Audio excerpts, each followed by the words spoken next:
Today's article is going to be about how to fix Hisense TV no signal. Now, if you are facing this exact problem, you are at the right place. So let's get into this matter in detail and find out a solution for it.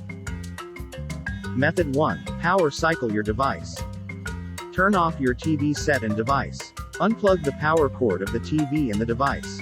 Hold the power button for 1 minute. Reconnect the power cord. Turn on the television and the device. Now check it back in and see if it is working. Method 2. Check the input source selected. Check if the input device connected to your television is inserted into the right HDMI port. Check if the Roku or any input device is connected to a working port.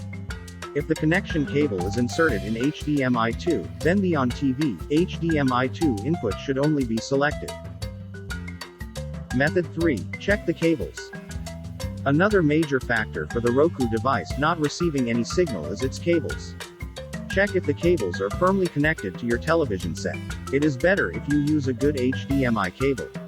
Poor quality cables also affect the Roku's functioning. Also, test with another cable.